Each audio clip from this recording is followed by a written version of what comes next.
नमस्कार, कामाख्या टुडे में अपना आपका स्वागत है। आज हम चर्चा मंगल का अन्य ग्रहों के साथ युक्ति का फल उसके बारे में हम चर्चा कर रहे हैं। किसी भी जातक की जन्म कुंडली में मंगल भाई, साहस, भूमि, रक्त, शौर्य, मान, प्रतिष्ठा, तकनीकी कार्य, पुलिस, रक्षा विभाग इत्यादि का कारक ग्रह है। यदि आपकी कुंडली में मंगल उच्च का है तो अपने घर का केंद्र या त्रिकोण में शुभ स्थिति में है तो जातक अपने जीवन काल में सभी सुख सुविधाओं को यथा सरकारी नौकरी, भूमि आदि का उपयोग करता है, उपभोग भी करता है। आपको भाई बहन का सुख मिलता है। यही नहीं, आप समाज में विद्यमान बुराइयों को समाप्त करने के लिए लोगों से झगड़ा तक कर लेते हैं और यश को प्राप्त करते हैं। समाज में मान सम्मान की वृद्धि कराते हैं अपनी। इसके विपरीत यदि मंगल आपकी कुंडली में नीच, त्रिक भाव या अशुभ ग्रहों के भाव में स्थित है तो आपको एक्सीडेंट, रक्त विकार, हृदय रोग इत्यादि का सामना करना पड़ सकता है। मंगल ग्रह की दो राशि है, मेष और वृश्चिक। इसमें से एक अग्नि तत्व की राशि है और दूसरा जलीय तत्व की राशि है। इसी कारण मंगल प्रभावित व्यक्ति का स्वभाव उग्र और तीक्ष्ण होता है। यह पित्त का कारक ग्रह है। मंगल लाल वर्ण का मंगल ग्रह का वर्ण लाल है। मंगल जब कुंडली में किसी ग्रह अन्य ग्रह के साथ युक्ति संबंध बनाता है तो कुछ ग्रहों के साथ इसके परिणाम शुभ फल प्रदान करते हैं और कुछ ग्रहों के साथ इसकी शुभता में कमी आ जाती है। आइए हम चर्चा करते हैं या चर्चा के दौरान ये जानने का प्रयास करते हैं कि यदि चंद्रमा के साथ या अन्य ग्रहों के साथ उसकी युक्ति है तो क्या शुभ है और क्या अशुभ प्रभाव है। मंगल बुध की युक्ति का जो फल है, यदि आपकी कुंडली में मंगल और बुध एक साथ एक ही घर में बैठे हैं तो जातक व्यापार और नौकरी दोनों मामले में भाई की भूमिका भी फायदा दिलाती है। ऐसे जातक को अध्ययन क्षेत्र में, पढ़ाई में थोड़ी सी कठिनाई आ सकती है। पढ़ाई के दौरान किसी भी कारण से उसकी पढ़ाई में अवरोध आ सकता है। आप खोजी पत्रकार की भूमिका में समाज को एक नई दिशा दे सकते हैं। ऐसा जातक धनवान हो सकता है। आप बिना किसी विशेष कारण के झगड़ा कर बैठते हैं। आप हर किसी में गलती ढूंढने का प्रयास करते रहते हैं। इस कारण कई बार आप अपने परिवार से भी दूर हो जाते हैं। इस वजह से आपका अपने दाम्पत्य जीवन में भी मधुरता कम होती है। आपकी पत्नी से आपका अक्सर झगड़ा होता रहता है। अब मंगल शुक्र की युक्ति, हम उसके बारे में चर्चा करें।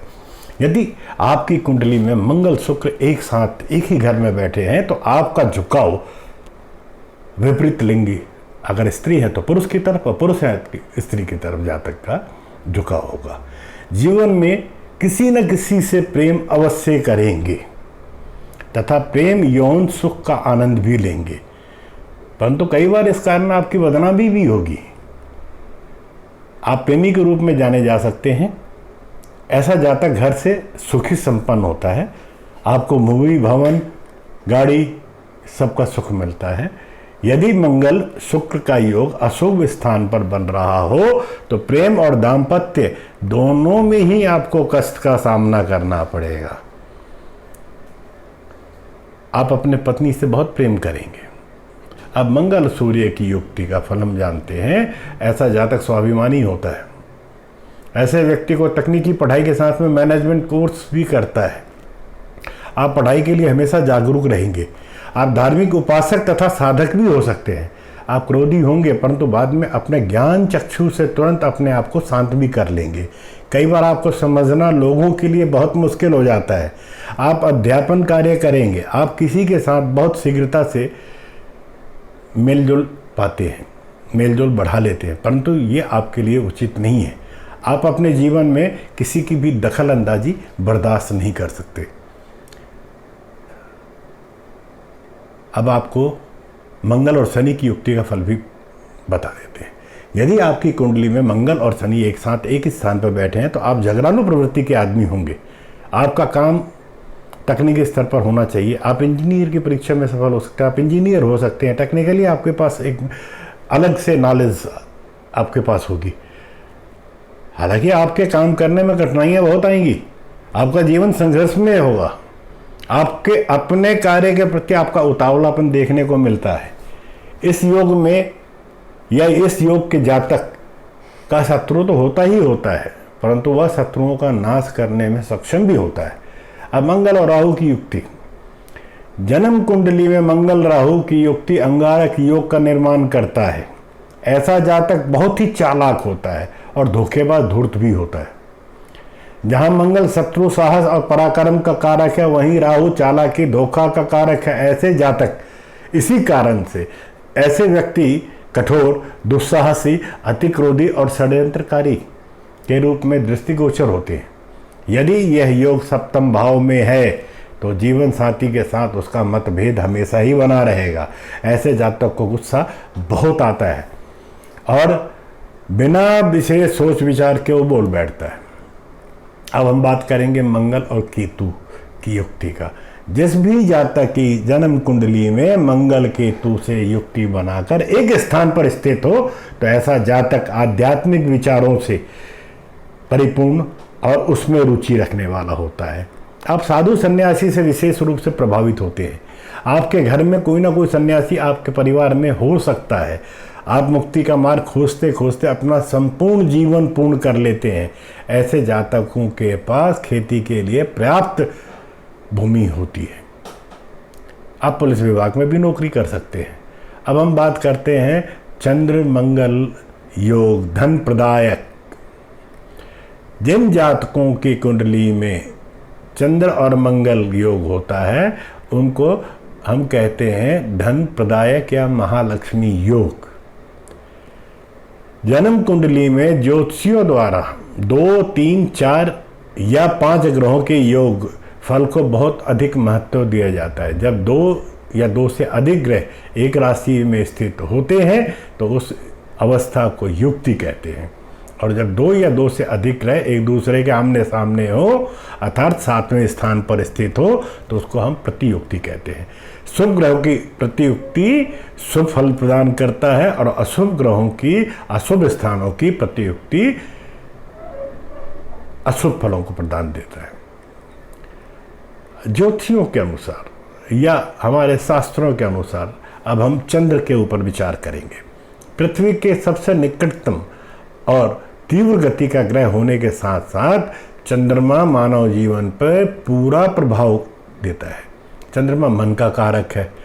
इसे समुद्र में उठने वाली ज्वार भाटा का जो तेज गति में आना पूर्णिमा और अमावस्या के दिन अधिक होता है। ऐसी स्थिति में सूर्य चंद्रमा के कारण ही चंद्रमा कर्क राशि का स्वामी है तथा वृषभ राशि में उच्च का होकर वृश्चिक राशि में नीच का हो जाता है। श्वेत रंग है इसका और प्रकृति इसकी शीतल है। ये जल का भी कारक है। शास्त्रों में चंद्रमा को सतगुणी एवं स्त्री स्वभाव का माना गया है। चंद्रमा मन, माता, भावनात्मक लगाव, जल, सुंदरता, चरित्र, मंदिर, हृदय, चेहरा, आंख, रक्तचाप इत्यादि का कारक है। चंद्रमा सूर्य से जितनी अधिक दूरी पर होगा उतना ही प्रभावशाली और बलशाली एवं शुभ होता है, परंतु ठीक इसके विपरीत जितना ही इसके नज़दीक होगा क्षीण, बलहीन एवं पापी स्वभाव का होगा। इसी कारण चंद्रमा पूर्णिमा एवं उसके 3 दिन पूर्व और अग्र पूर्ण बलशाली होता है एवं शुभत्व प्रभाव में रहने वाला होता है, जबकि अमावस्या या उसके आसपास क्षीण और पापी स्वभाव का होता है। चंद्रमा सतोगुणी है।